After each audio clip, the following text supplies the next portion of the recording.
Welcome to the Black Duck Revival Podcast. I'm your host, Jonathan Wilkins. I'm excited to have you join me as I speak with a fascinating collection of folks, all of whom have in common that they've made a way for themselves by finding an intersection between thoughtful consideration and the tactile work of getting their hands dirty. This is an examination of intention, capability, and craft. It's where philosophy meets the blue-collar work ethic and where I find real value.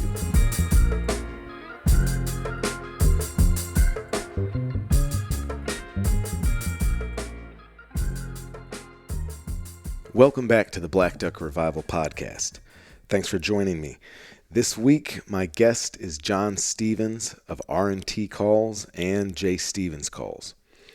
I'm going to go in depth, reciting all of the accolades surrounding John Stevens in the interview, but suffice it to say that he's a legend in the waterfowling community.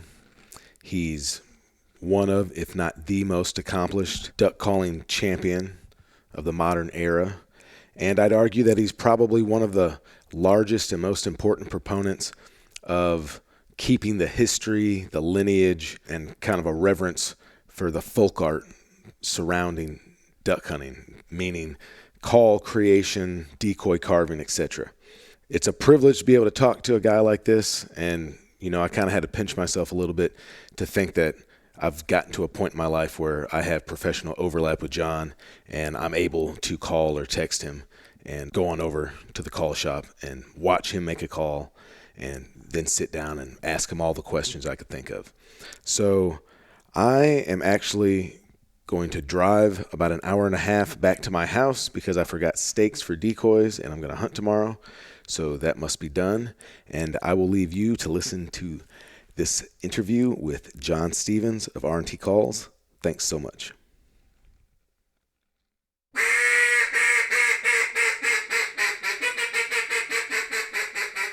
All right, so I'm here at R&T Calls, Stuggart, Arkansas, right by the big greenhead statue out there in the Max parking lot. I'm joining John Stevens here in this kind of phenomenal place that he developed and built. And John, thanks for having me, man. Yeah, man, I'm glad you came. Yeah, so it's been a real fun couple of hours. I've been sitting here watching John make one of his custom John Stevens branded duck calls. This model is called the Weirdo, which I think is apt. And I'm looking forward to having a really cool conversation. John it's going to be kind of hard to say this in front of looking at somebody, but I mean, John is a fixture and, to many people, a hero in the duck call making, duck calling, duck hunting community. He's been kind of on the scene as a known entity for, you said what, you did your first contest when you were 12 or so? Yep. Yeah, so we're looking at closing in on 4 decades with that kind of stuff. A lot of people are going to know already, but if you don't know, R&T Calls, Rich and Tone Calls has been, when did Butch establish it? 1976. So 1976, started by another very famous person in the duck calling community, Butch Rickenbach. And, man, that's actually probably a cool place to start, just a little bit of background on how you got into this space. John is a 3-time Main Street Calling Competition champion. That means he's won the World Duck Calling Championship 3 times. He's also won the Champion of Championships, which is when the people that have won the championship all compete against each other, and he was a winner there as well, which means that means you're retired, right? You can't blow in that. I am officially retired. You can't blow in that contest anymore. It's kind of like he's climbed Everest multiple times. There's no other mountains to climb, no other dragons to slay. But you've managed to take a business that was already a known entity and established in the duck calling world, and you've made it something global.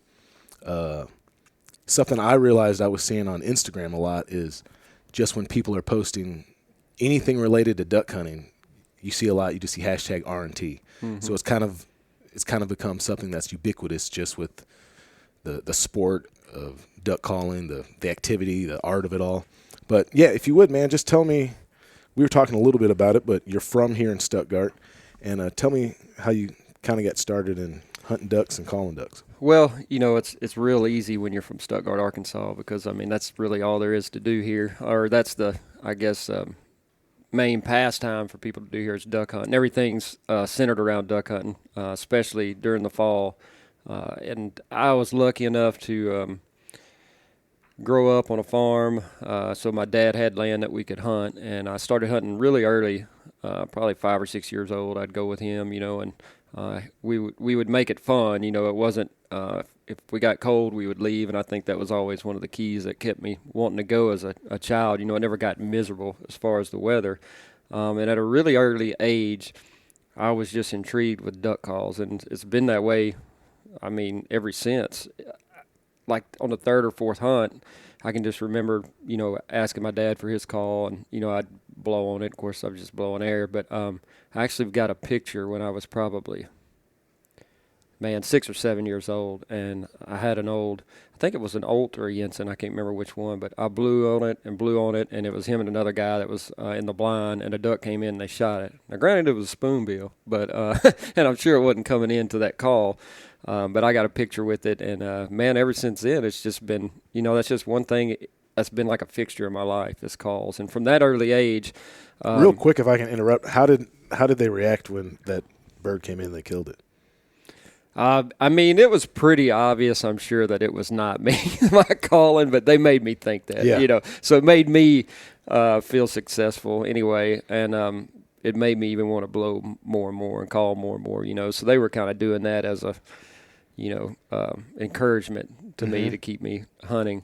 But once I got had done that, and I just, that's all I talked about was calls and ducks. And so I think when I was probably, I'm trying to think of the age, it would have been like maybe first or second grade, Stuggart had youth clinics that they would have in the fall. And Chick Majors held them every year, and then he kind of passed the torch to Butch. And so Butch was giving those lessons at the Stuttgart Youth Center, and that's kind of where I started as far as I just, which every kid in Stuttgart just about, I mean, everybody took duck calling lessons. That was one thing that was kind of cool, is if you were from Stuttgart in our generation, you knew how to blow a duck call, It's just everybody, girls, boys, there was big classes full of them. I didn't realize that. It was pretty cool. And so, I mean, I've got friends that I graduated with, like Scott Edmond, who used to be, we were born the same day. He was a news anchor on Channel 7. He wasn't a big hunter, but he could blow a duck call because he was from Stuttgart. I mean, that's just how it was. And everybody was interested in doing that. So that's how I got started actually learning to call and do that. I went through the youth clinics, and I entered the first contest like when I was 10 years old, probably a junior world. I didn't do that well, but up until about 8 and 10, I blew my duck call all the time, and that's kind of how I got into collecting, because I had relatives that were from Stuttgart and that had old duck calls, and they would give me one of their old duck calls. And once I, to blow, I mean, not necessarily as a collectible, and I can just remember even at that early age just trying to figure out what was the difference in this call versus the one I had, and I wanted to know more about this call, and so it was almost got to the point where it was kind of weird, because I was that young and I was just really interested in it and knowing where they came from. And so, I just had relatives that started giving me calls, and I probably had 20 or 30 duck calls before I was 9 years old, and some of them are like old, So I would just imagine, with my limited knowledge, I would think that. So we're talking about what, the 70s, 80s.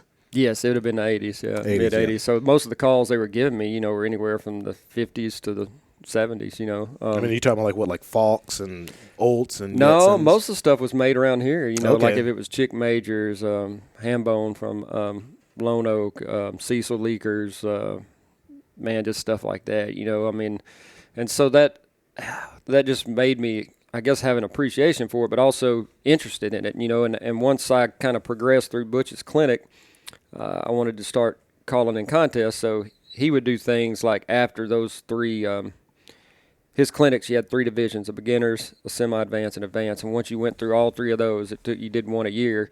Then he had a deal where if you wanted to compete in the contest, you went to a shop and he would help you there, and give you kind of like private lessons or something. So I started doing that, and once I did that and went over to the shop for the first time and watched him turn a call on a lathe, I was done. That's all I thought about was wanting to make duck calls, and it was that way. And man, all the way through college, I told my parents I wanted to make duck calls for a living. They were like, "Man, you're crazy. You need to get a college degree, or if you want to do that." I mean, they would encourage me to do that, but they wanted to make sure I had a college degree first, And so I did that and graduated with a landscape architecture degree and went to Hilton Head, South Carolina. And the part I loved about landscape architecture was I liked the design aspect. I've always liked creating things, especially designing something and then seeing it get built. And I think that was kind of the same way with duck calls. I'd like to sketch calls up and then actually build them. And that whole process, the design process from coming up with the idea to seeing it built, I think has always been in me no matter what I've done. So when I went to Hilton Head and did that, I loved my job, but I got to the point to where you weren't doing as much design. You were doing more trying to sell projects or doing this or that, and that just was not my cup of tea. And so Butch was real sick and was having heart attacks and was having to have a heart transplant. So he was getting ready to sell his business, and he was going to sell it to, he had a couple people like Lowman, Hunter Specialties, some other companies that looked at it. And I was sitting in his shop when he was talking about all this, and he said, "Well, why don't you buy it?" I said, because I don't have any money. It's a pretty good start, And so we were able to work something out, and it worked out. It's worked out well. I mean, I was lucky to. I always wanted to start my own duck call company, but Butch he did not make duck calls under his name until Chick Majors was either done or passed away, and I kind of felt like that was the right thing to do, not do it until he was done making calls or whatever. So my easiest way to get my foot in the door making calls was take over Richington, because he was still a part of it. I could still make calls, and it wasn't my calls yet, but it was I still had an awesome opportunity to get in there and learn from one of the best call makers, learn, the business and do all this. And it gave me, looking back now, I mean, I bought in 99, my math's not great. This is 21, so what is that, 22 years. 22 years.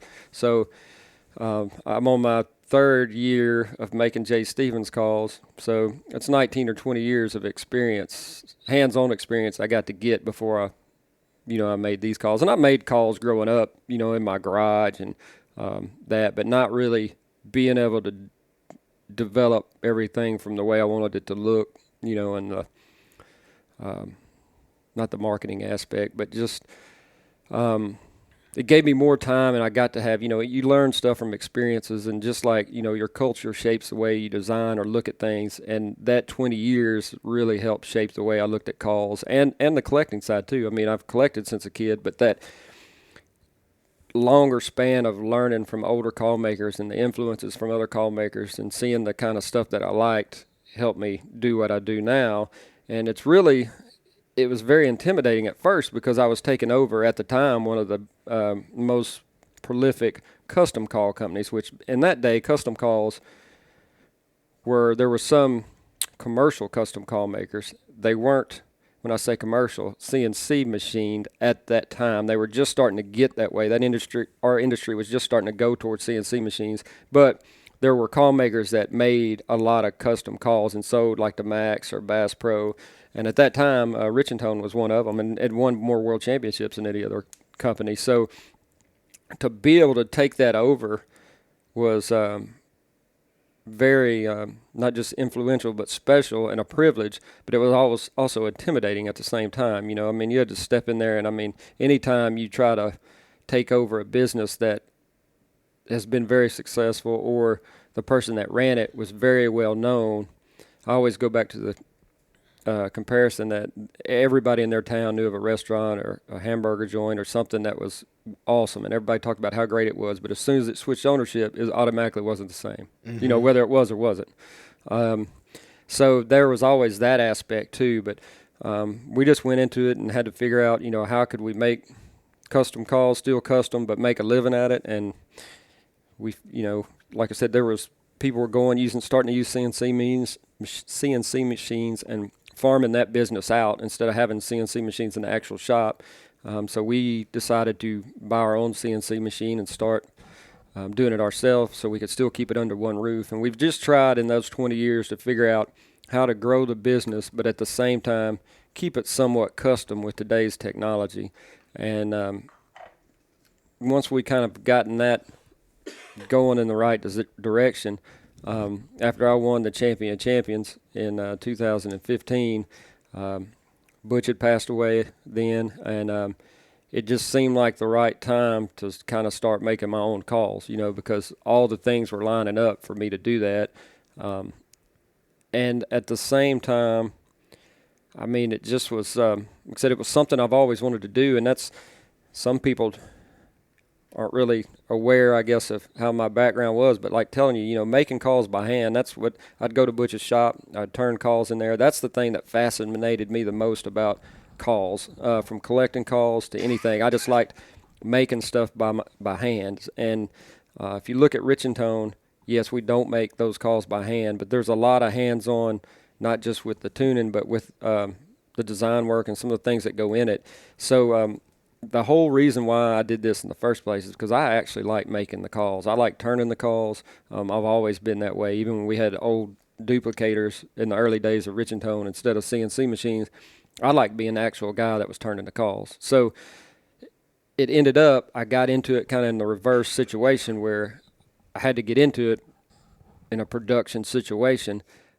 But now, since all that has kind of come full circle, and I'm back able to do Jay Stevens along with Rich and Tone, but doing Jay Stevens, I get to do it for the same reasons that I got into this in the first place, and that was making calls by hand. So it's worked out good, and it's been, man, the last few years or so has been some of my most enjoyable years here at Rich and Tone.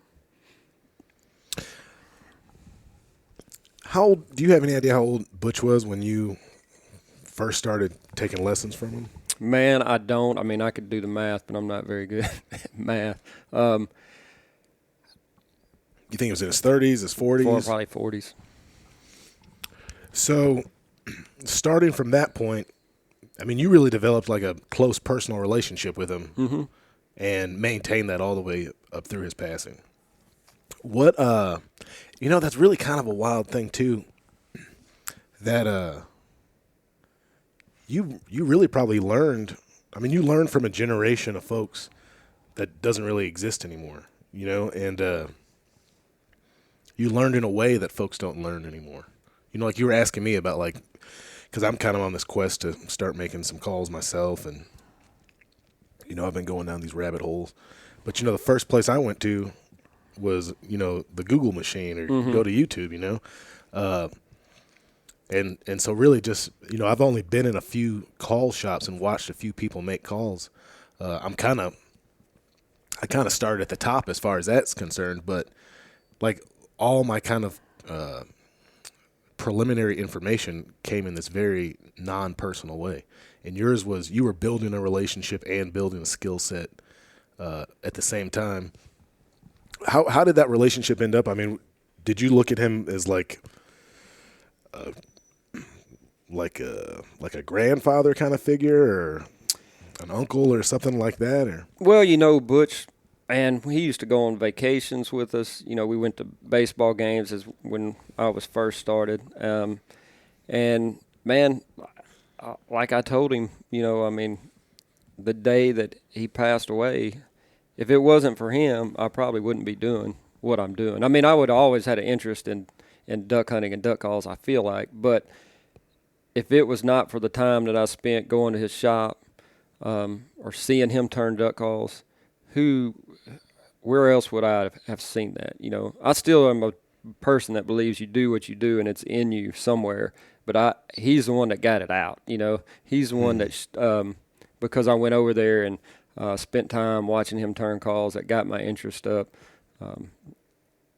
I don't know how else I would have got turned on to making calls. I mean, I might have through call collections and it's that candle.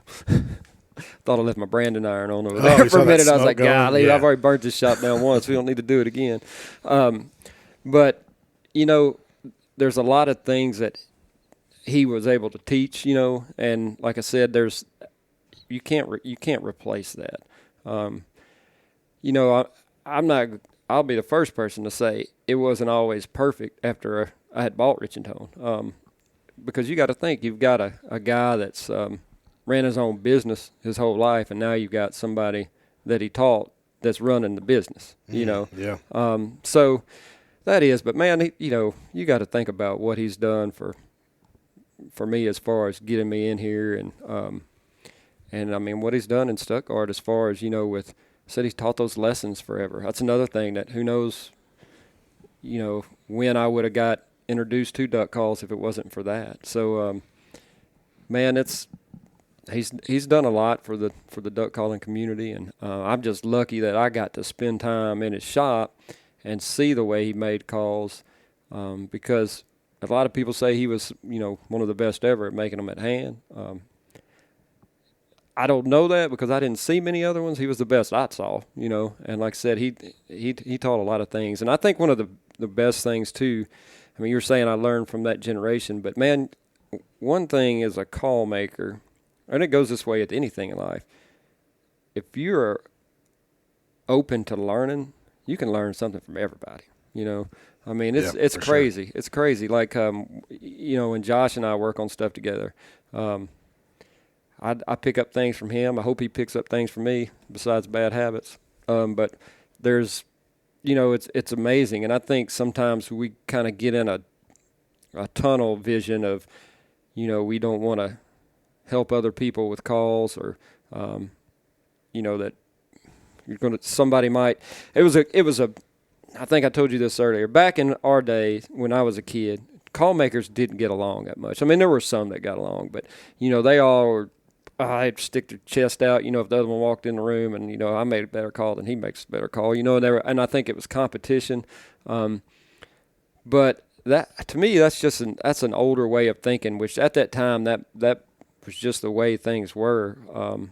And to this day, I'm sure there's some people that still view it that way, but the way I look at it, it's like each call maker is kind of like an artist of their own or an artisan of their own, and what work they produce, their personality comes into it. So, if I make a duck call and you make a duck call, you're going to get two totally different duck calls, and that's what makes it cool. That's what makes it fun, buying calls or collecting calls. If everybody made the same looking call, then yeah, that would be one thing. But seeing the personalities and the thoughts and the ideas that come out that make each person's call individual, I think not only enriches the pastime of call making, but it's just going to build on generations of getting back to making calls by hand, And we're at an age now where it is easier to make calls now because of YouTube and Google, and there's like just the tools and technology and stuff, and it's easier. Like even when I first had Rich and Tone, it was so hard to get a jig made. Shoot, now you can go to the internet and order one, or send them a call. You couldn't even find people to make jigs back then. So, you could, but it wasn't as easy as it is now.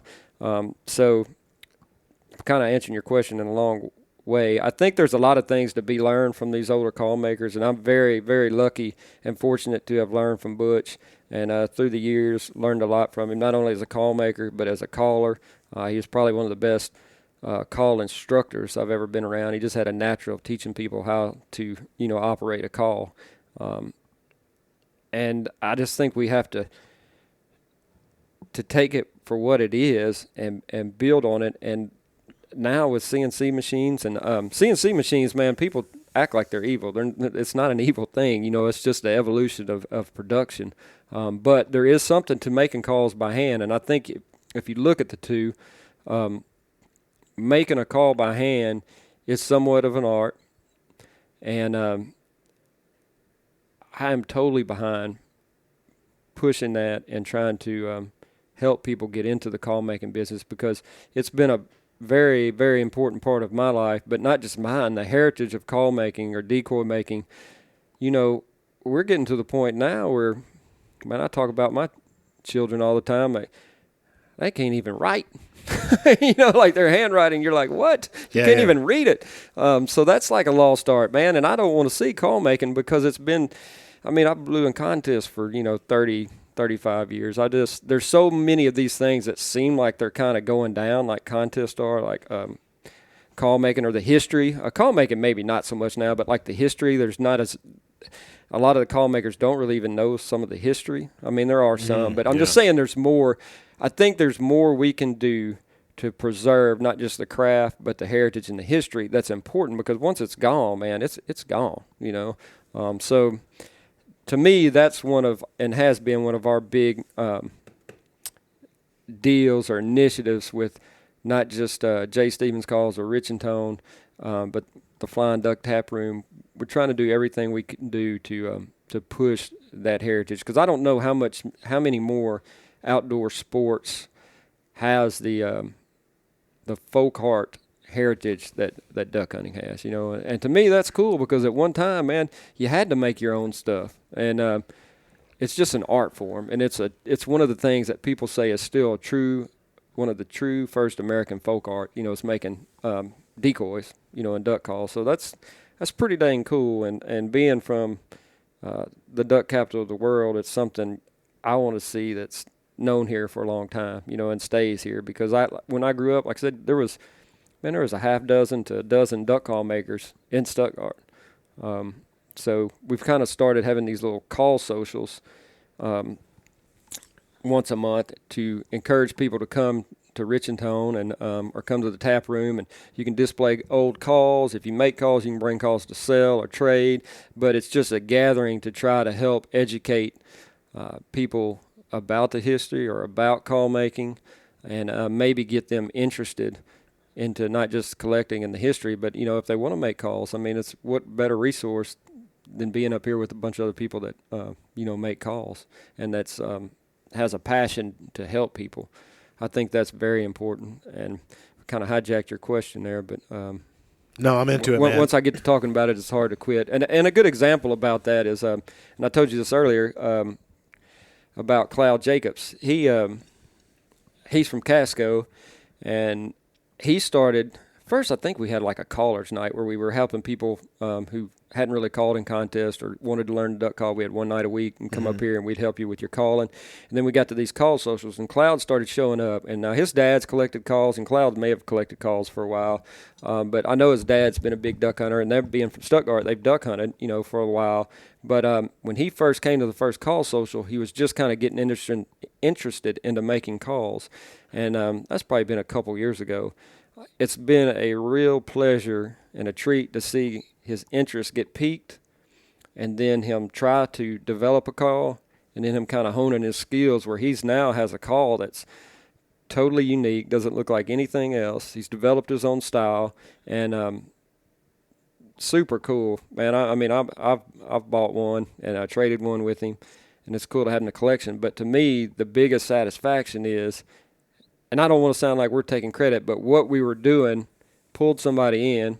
They got interested in it, which he may have had a little interest before then, and to see them take it from, that interest to honing their skills to actually making a pretty cool duck call. I mean, that's the whole initiative. That's the whole purpose of what we're doing. So that was really neat to see that. Yeah, no, I mean, I imagine it's incredibly validating, and yeah, man, what you're doing here with this space in particular, that's the first thing I said to you when I came into, because I've been to the space before, but I hadn't been in your actual kind of private call shop here, and it's neat, man. If you guys ever come down here, you come into the space. It's like a big tap room, so there's some really awesome beers. Do they make all of them over there in North Little Rock? Yeah, everything we carry pretty much is Flyway Brewery in North Little Rock. Yeah. Yeah, and then you've got like your own house brand. You've got we got Flying Duck. Flying Duck, and then so you can buy T-shirts, you can buy all the R&T calls and stuff here. But like probably my favorite part of this is like the walls are lined. One, it's a very comfortable environment. It was very intentionally built.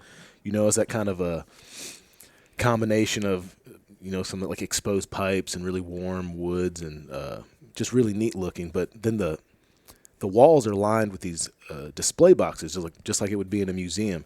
And then, so I don't know exactly how often you're cycling them. Are you doing like year-long runs? Yeah, we've that was our plan, is to rotate the collection yearly, and we do it in February. Okay. So we'll leave it in there till the end of January. And the first year we had some duck calls from Illinois, which was Ryan Graves' collection.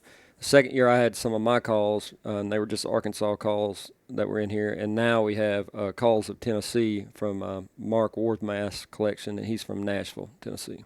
Okay.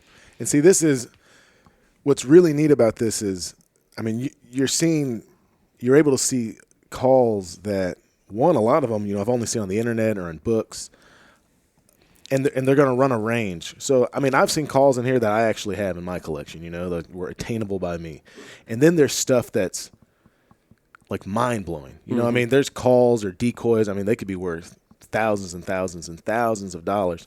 But being able to get that close to something like that and see it and just kind of absorb it through osmosis is super special. And I think what you've done here is you've kind of built and facilitated community. That's what we talked about when we were in Montana talking. I was struck by like how much you care about Stuttgart, like as a place, as a community, not just as a place that you can.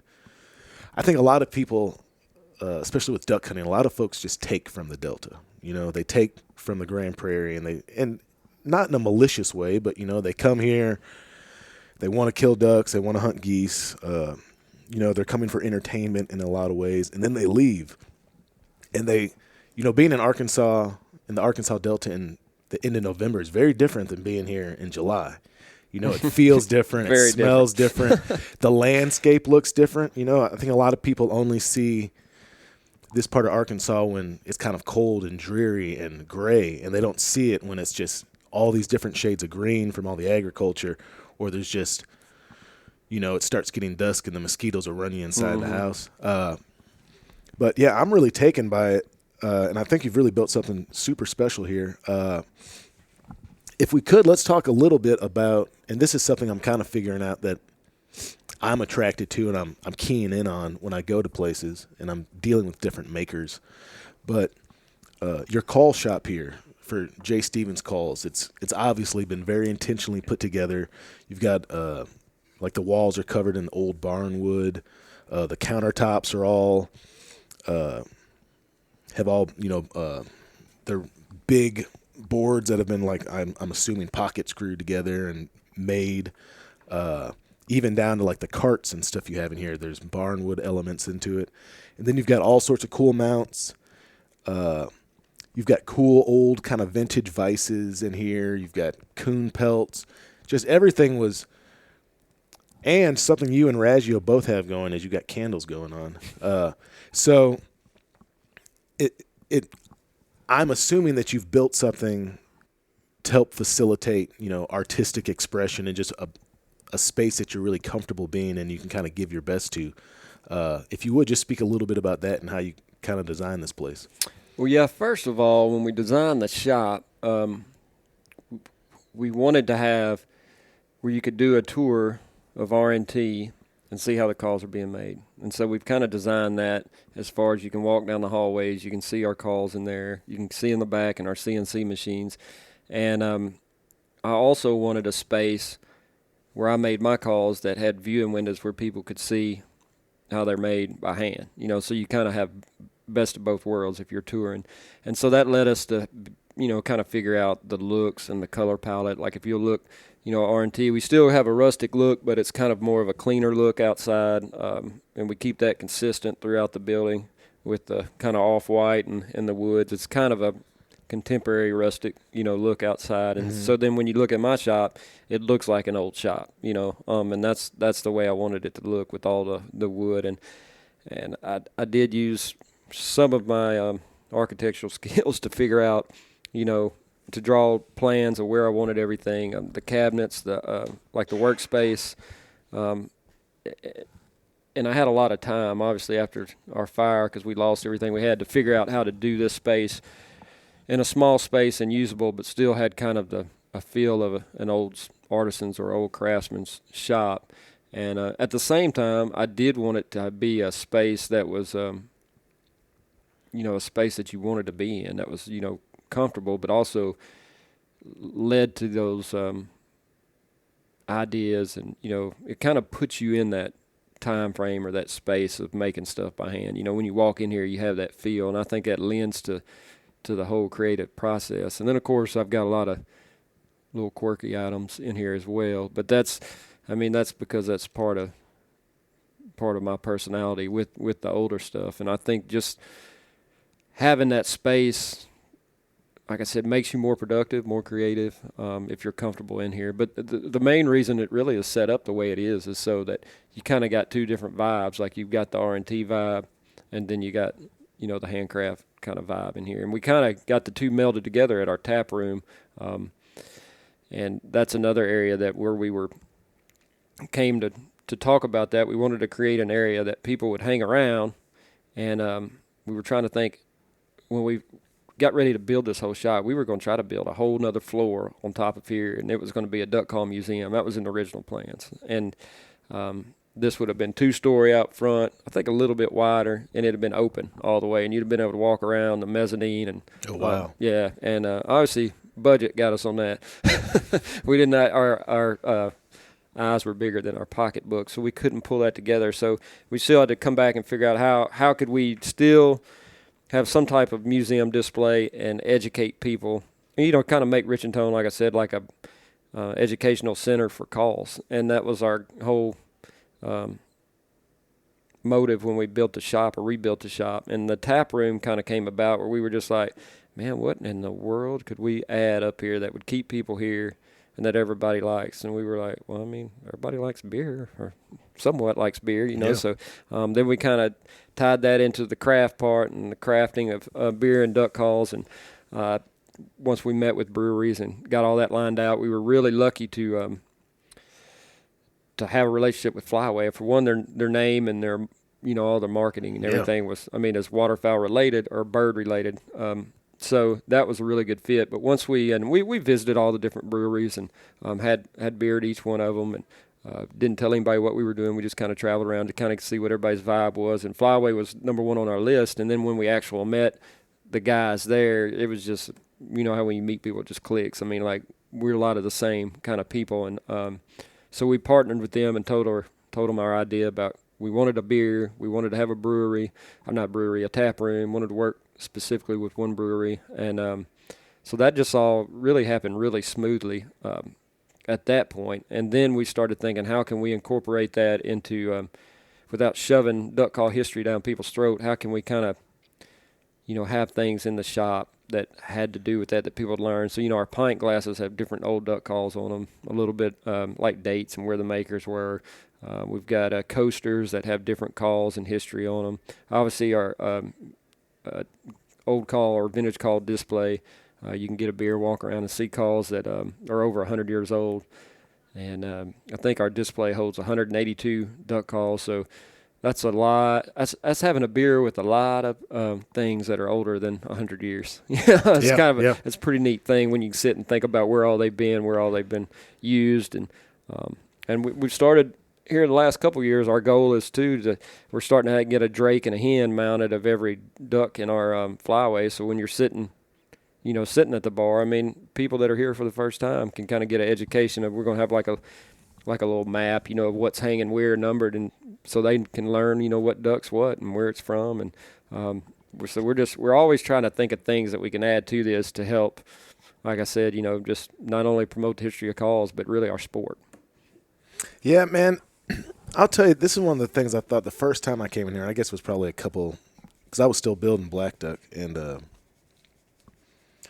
think one day I came down here, it was in the summer I came down here, and I was the only one here for like 2 hours, and probably drank about half a pint more than I should have. It happens. And had to sit around for a minute. But I think a lot of people here in Arkansas, they take for granted how close so much duck hunting history is. If you lived in Pennsylvania and you watched TV or collected calls or anything, like, a lot of that stuff is going to bring you back to Arkansas. I saw your show a decade ago. I was aware of you and Jim Ronquest and stuff long before I knew you guys. And obviously you're not in a situation where people can just come in here and they can grab you whenever they want, but it's still accessible. You know, the folks that are making stuff and contributing heavily to the lineage of this right now are still accessible. You know, it's something super special, and folks that live in Arkansas have something really special, but also all the people that are coming here during duck season and that go by Max and come by here, and, you know, you've created something that's a destination for people. Man, it really is. It's incredibly special. I'm kind of struck by the fact that it seems to be a hell of a continuation of something that started a little bit with Butch. You know, like Butch wasn't just making calls. He was making a concerted effort to instill a functional love of the stuff that was important to him to all these kids in his community, you know. And then one of those kids grew up to be a really good duck caller and be incredibly passionate about making calls and understanding the history of it. And now you're putting tendrils out, you know, exponentially so. Well, when you think about it too, you know, Chick Majors was the duck call man back, you know, in the 50s and 60s, and that's Butch did the same thing. You know, Butch, he learned from Chick and went and worked at his shop. So really it's been passed on, and, you know, hopefully we can just keep doing that and growing it that way. Because Butch took his deal a little farther than Chick, you know, and we can just keep growing it. I think that's a good thing. Man, let me ask you a little bit about just like your personal aesthetic. So, and we talked about this a little bit earlier when I first came in here, but you obviously like not necessarily antiquated stuff, but, you know, everything in here is not neon green. You know what I mean? There's a lot of muted, kind of soft, more natural colors. I was really drawn to, you know, even like on like that belt sander over there, and, you know, the part of it that's got that kind of that rough cast iron part on it. And like something that you have that I covet greatly is that Wagoneer, you know. What do you, just visually, what do you find attractive? What are you thinking about when you decide something's cool, or that, you know, you're coming up with a new call design for a duck call? Man, I think a lot of it just comes from, like, I hate to use the word nostalgic influences, but, you know, that's just because I've been interested in the history. And I told you, you know, my mother was she was fairly young when she had me, and so I listened to the music she listened to, you know, or the TV shows and that kind of stuff, you know, growing up. And I just think that there was a lot of things that have kind of pointed me or gave me influences that are from the past, you know. So I don't really know how to describe it, but because right now retro and vintage is cool everywhere, you know. So I don't know if that won't be cool with me anymore or not. But I'm not going to say always been against the grain, but I've just been a weird old soul since I was a kid, you know. I like that kind of stuff. I've always been a collector of stuff. So that's another thing is, you know, I've collected old things from whether it was comic books or cards or duck calls. You know, I've always been that kind of person, and I think when you're a collector, you just kind of gravitate to things that are older, you know. And I don't know if that's necessarily history driven too, because, you know, I mean the history part of it is just as important to me. You know, I love reading about it and seeing things, how they were either made or done back then. But I mean, my wife's even a year older than me, so I guess I just like older things. But you know, that's it. Like, I mean, there's a 1970 comic book over there hanging on the wall, and it's because of the artwork, you know, that's just cool, that style. I love the old monster movies, you know, and that's way before my time, Frankenstein and, you know, all that kind of stuff. So I don't really know where it comes from. That's what I'm guessing is because my mother was she was close to I don't want to say close to my age, but she was like 19 or 20, you know, when she had me. Mm-hmm. So I mean, you know, I'm 5 or 6, she's 25, you know, riding around the car and everything. You just, you know, from TV shows to all that. I mean, there's just a lot. She was still cool when you were a kid. Right. Yeah. So I think that's that's where a lot of it comes from. And then, of course, just being into old calls, and I think that's where a lot of it comes from. That's the only thing I can really pinpoint it to. Well, it's working for you, man. I would keep riding with it as long as you can get away with it. My dad always said that, like, he and my brother liked new trucks. I liked old ones. Yeah. What is it about it? I don't know. I always liked old things, or they're just, I don't know if it's the patina on things, if it's because it's looks so different, or if it's more because a lot of the stuff was not crude. That's not a good way to describe it. But, even when you look at the interior of that Wagoneer, it just has that look that's like, man, you wouldn't make that today. And it's just cool because it's different. Yeah. I'm attracted to utility probably first before design a lot of times. And a lot of kind of throwbacks or older stuff, they were very focused on utility, Like if you think about like the dashboard of like one of those Chevys from the 70s, right? Like everybody's been in one of those, right? The dials are round. Where like the AC has those slide knobs, the radios have knobs on them and stuff.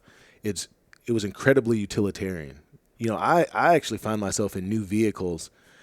It's almost a little bit too much for me sometimes. I was in my buddy's Tesla the other day, and it's cool, but I could never ride with it, and I think there's something, like I said, there's something to utility. I also think that and I've kind of always liked old stuff. Like, my first car, I guess I turned 16 in 99. So when you were buying Rich and Tone, I was getting a car. And, my first car was a 73 Volkswagen Beetle. Like, that car was not cool to most people in 1999, but man, I was all about it, and I loved the way it smelled inside, and I loved that, the way that you got heat in there was it just blowing a fan off the engine, so it smelled a little bit like gasoline, and it's kind of too, it's a way to stand out. I think when I was younger, I felt like it was a way to stand out, and it's a way to access stuff that, or access kind of like an association with identity that doesn't always require a bunch of money. It's, I bring them up probably too much, but like those old black calls, those old PS Olds.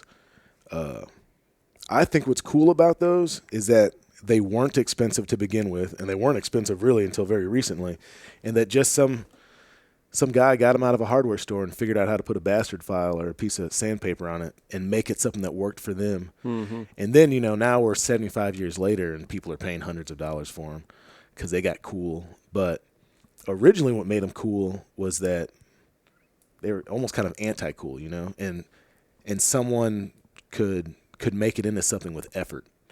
That might actually be a good segue because I've kind of been wanting to ask you this question. But so you've got this very successful call company with Rich and Tone, and you found the right time in your life to start doing these J. Stevens calls.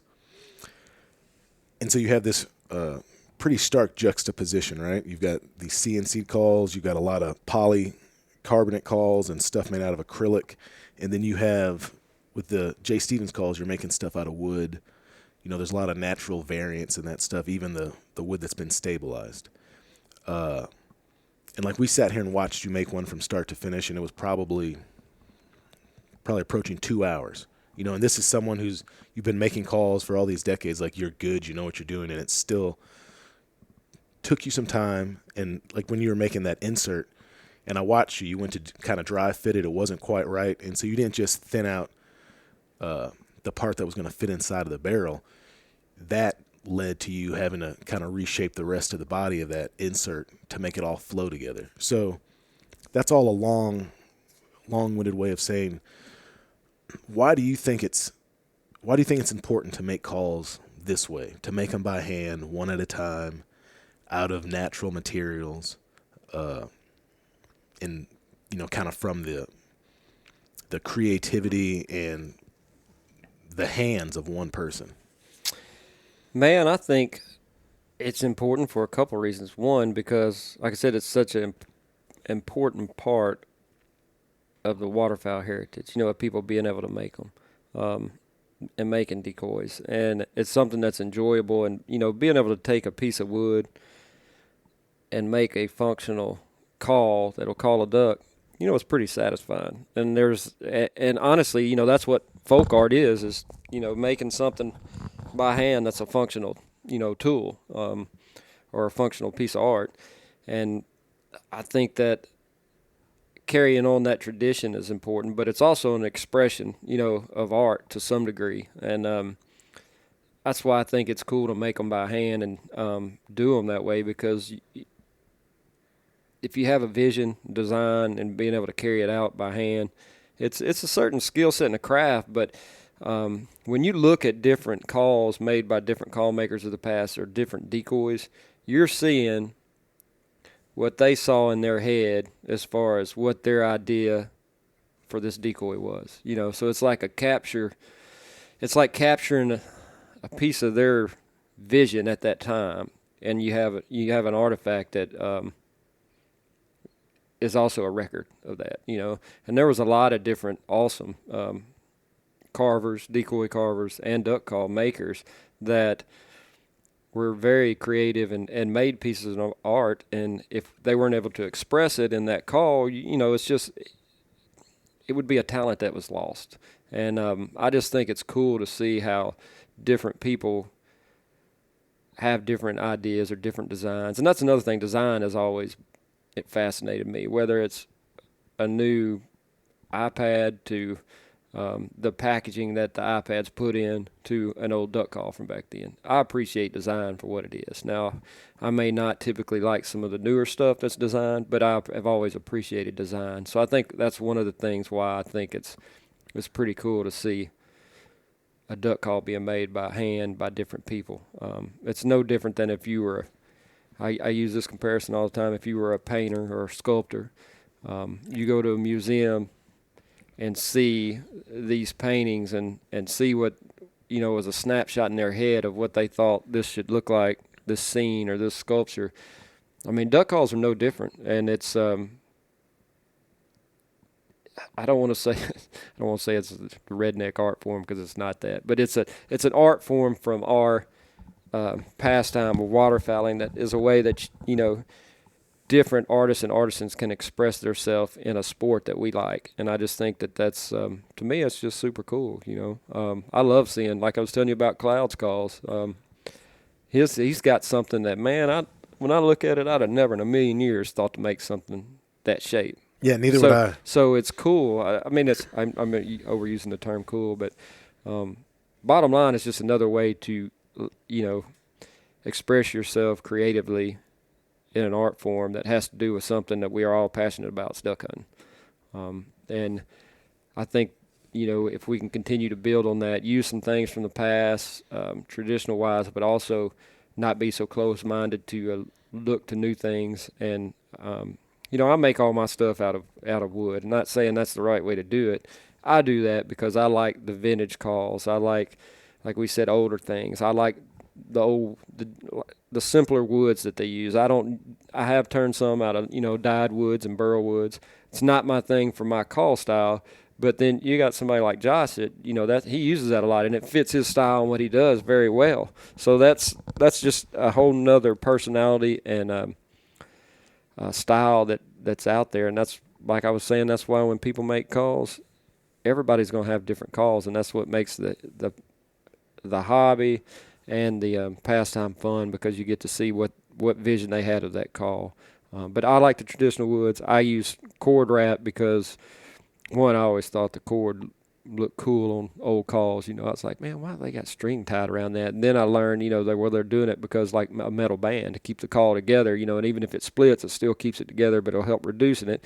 And it gives it a cool vintage vibe. So my calls are all influenced by older call makers. And the other reason why I was doing that, not just because of the design that I like, but I thought that was another way of trying to educate people about older call makers. So we're like, if you get one of my calls, it comes with a little, I don't know, it's 3 or 4 fold pamphlet that has that Blake laid out for me. And I wrote the copy for it, put some of my drawings, but it has the different influences for this model. So like if you had got this improved call, it would tell you where the lip rest was influenced from. It'd tell you Charles Grubbs, this barrel here is influenced by it. And it'd give a little history about, like, you know, he was one of the first call makers that put a band on a call, where he was from.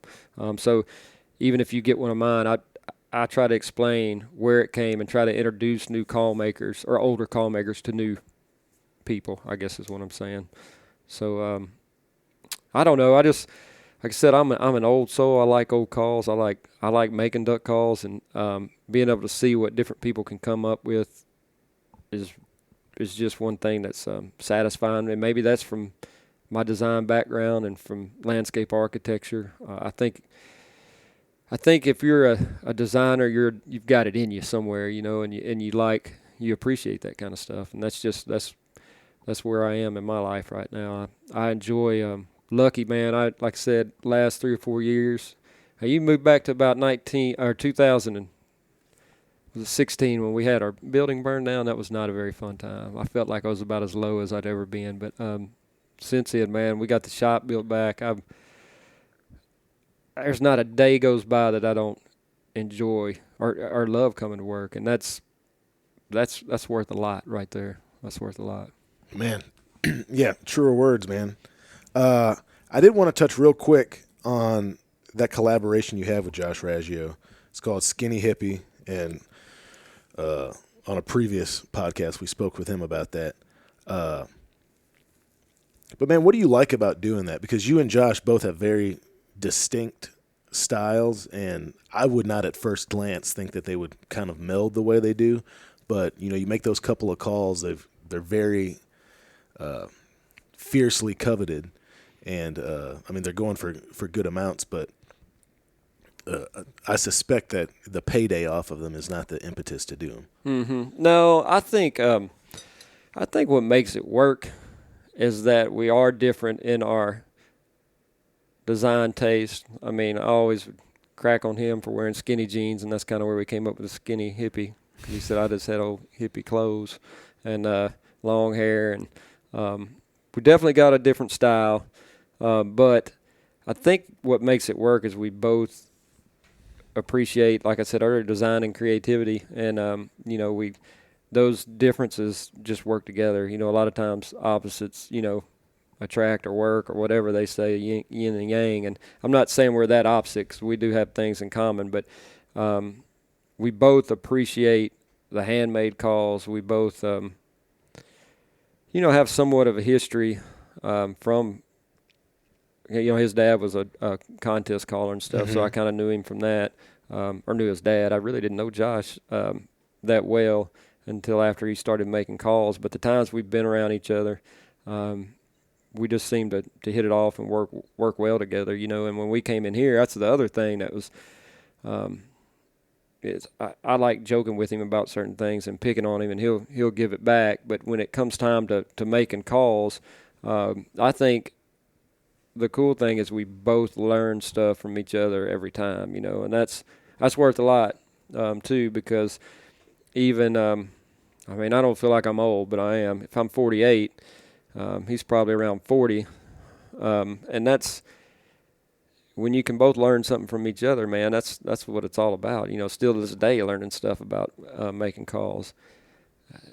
So it's worked good. It's been fun. Like I said, I think we both appreciate the process too, from concept to building, and you know, we both have the drive to try to make it better each time, and at the same time the pressure builds too, because you know we've done a couple calls and sold them, and they've sold pretty well, and so you start to get to the point where, man, we got to do something really cool this next time.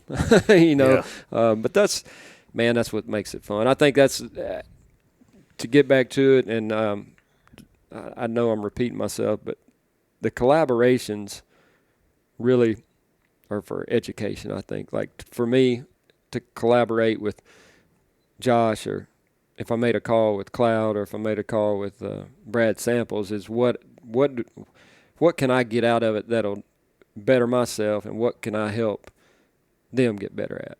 That's the whole thing with collaboration. It's just not to turn a barrel and turn an insert and make some money. I think it's how you can help each other get better and come up with a cool product.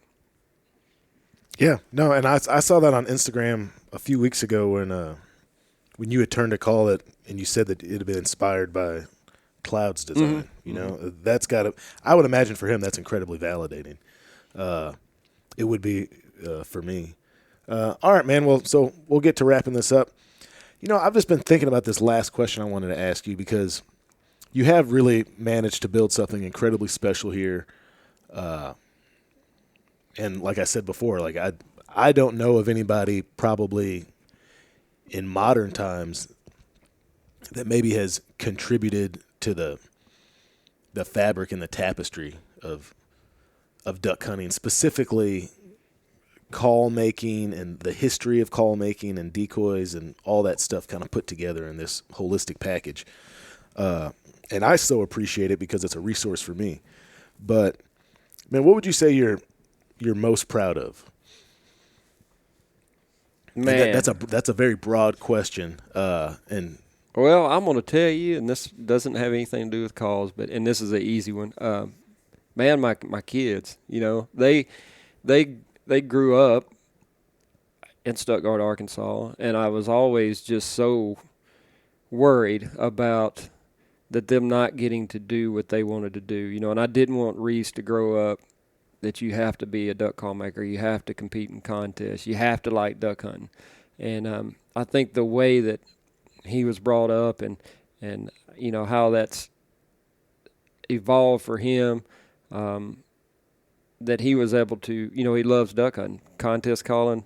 At the time, he did that, and I just think that the way that was handled and the way they went through it and dealt with it, and they appreciate our business, they appreciate duck hunting history, but they can also do their own thing, and that to me that's pretty satisfying because I've got two different types of children. Both of them are awesome and wonderful, and I have one that's he likes hunting. He's one of my best friends to go hunting and fishing with, and loves Mississippi State sports, and I can talk to him about this or that. And then my biggest fear growing up in a small town here was I knew my daughter wasn't like that, and she had different aspirations. She wasn't a hunter, which was fine. I wanted her to appreciate it and do that, and she was into acting, and I was always afraid that her raising her here was going to kind of pigeonhole her where she wasn't going to have access to certain things to be able to do, and it hasn't. She's able to pursue what she's doing, and but they still appreciate what we have here, so when you say what I'm most proud of, I mean I'm proud that we were able to raise them, and it may backfire on me tomorrow. They may both wind up in jail or something. Now that I said that, bragged on them, but to see how they've been able to go their own way, but at the same time we hadn't made them hate what we do. They appreciate it, and they've been able to go their own way. I mean, as far as actually duck hunting in our industry or for what we do here, I think probably the most proud thing that we have done, or that makes me the most proud, man, that's tough when you just think of I think it's a hard, man. I'm asking that because someone asked me that, and it's a hard question. Well, here's something else, man, and this has been a tough one. I've been lucky enough to hire friends to work, and we're still friends. Like everybody up here has been a friend of mine, and I'm pretty sure they still are. But most of them were a friend that I hired. And it's hard to work with friends, but we've always been able to kind of separate work and friendship. And so that's something else it's been trying, but it's been pretty cool, is that to have the staff that we have. As far as, man, I mean, when you talk about yourself or stuff, you hate to say anything about accomplishments, but I think really is that my proudest moment as owning Rich and Tone would be coming home I'll try not to even start crying. But when we left Mexico, man, everything that we had worked for was pretty much gone. You know, I mean, we lost 2/3 of our business. There was a long flight home because, man, we didn't. You know, we saw it on the news or on Facebook in Mexico. Yeah, so just real quick so people understand, you were on vacation with your family. Yeah, just my wife. This was our Christmas gift to each other. We were going to go to Mexico after duck season. We always like to try to go somewhere, you know, after duck season. So, man, we were going to go after January, the end of January, 1st February, we went to Mexico. Well, we were there for like one day, and the next morning got up, and I was going to put my cell phone in the little safe they give you. I wasn't going to answer it, and I could just hear it just blowing up. And so when I looked at my phone, first thing I said, is the shop really on fire? And I was like, are you kidding me? And so I'm trying to, you know, find out whatever. And so yeah, it was. It was all over the news in Arkansas. And we were able to get back on a plane. But when we got here, man, our employees, they did their best to do what they could do, and very proud of them and how they handled it without us being here. But the biggest thing was seeing how everybody responded the next day, you know, and came to work. And man, you know, you don't know, like, I mean, you got insurance and you got good insurance, and you just, until that happens, it's devastating, because for me, I got 18 people here that depend on me keeping this going. And so, you know, when it was gone, it was tough. But to answer your question, the proudest moment is when I got back and got here and I saw how all of our employees were just, and I hate to even call them employees. I hate when people say, does so-and-so work for you? They work with me. We all work together.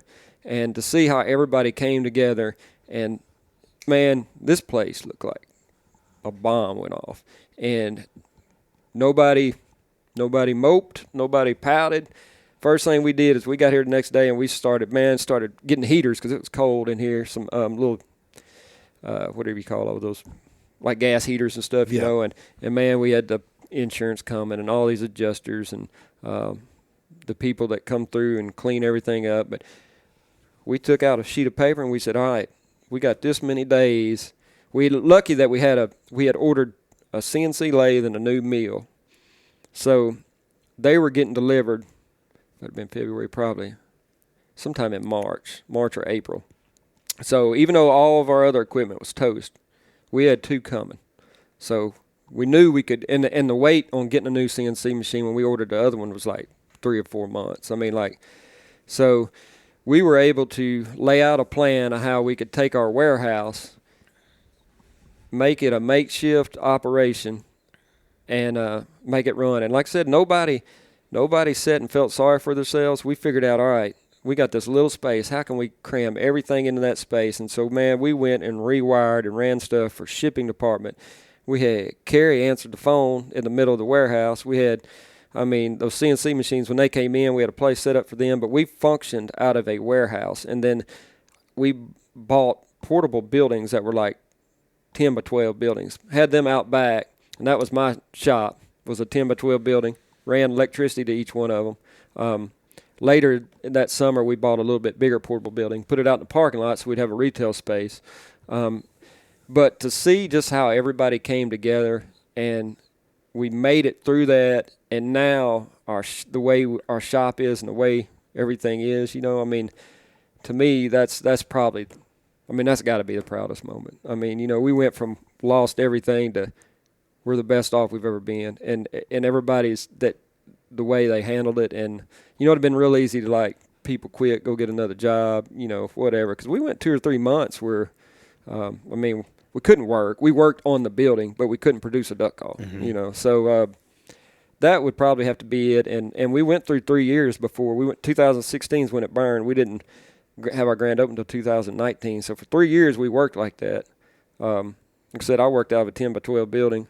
And there was 3 other ones that we had for tuning shops and where we finished calls. But it looked like some kind of crazy, I not to say trailer park's bad, but I mean that's what it looked like. So we had all these buildings, all over the place, and just a hodgepodge. Yeah, it was something, but that would definitely have to be it to see how we came from like the lowest point, and before the fire, I mean, Butch had passed away. There was all these things that had happened that was just like, man, how much lower is this going to go? And then we were able to get through that, and not, don't mean this as bragging, but we got one of the nicest call facilities around, and it's something that we all gave input on. Like we, no, I'm making this question long, but when we sat down to do it, I was like, guys, we don't have to build this thing back just like we have it. So let's start listing out, everything we didn't like about the old one. I mean, just start spitballing. If we could do this, if we could do that, if money was no object, what could we put in there that would, make Richland Home more of an experience? And everybody was a part of it. And to see that process, like I said, from being down to nothing, to see how we all worked together and all figured out how we wanted this new place to look. And then, man, the night that we had an employee party before our grand opening, and I tried to talk then, and I lost it, man. I just, it was hard to talk in front of them because to see what all we went through, and to be standing up there and like, dude, we got a freaking bar. I mean, that's pretty cool. We got a bar. We got duck calls. I mean, old duck calls. It was cool to see that vision come to and to see everybody be a part of it. And, I mean, you can tell my voice is breaking up. So I guess when you ask me, that would have to be the most proud moment. Man, that's a good answer. It's probably a good place to end everything. John, I so appreciate your time today, man. And, maybe in a couple of years, maybe you'll have one of my duck calls sitting over there. I hear you. Maybe not. Maybe they won't be good enough, but we'll see. Well, I mean, it's probably not hard for people to figure out, but if someone did want to get a hold of you or see what you're doing, how would they go about doing that? Yeah, of course, my email is johns@rntcalls.com. And then one thing, about some people get the impression that we're not accessible. I don't know why, but we're in here all the time. So, when you come through us, like I said, we got these viewing windows that you can come in, seeing whether it's I'm making calls or Jim's walking around. We're here, and that's what we're here for, is to make calls and help you with calls. So, man, shoot me an email, rntcalls.com. If you need anything as far as customer service, call Kerry Grissom. But we're here. Duck season, we may be a little late, but we'll be here.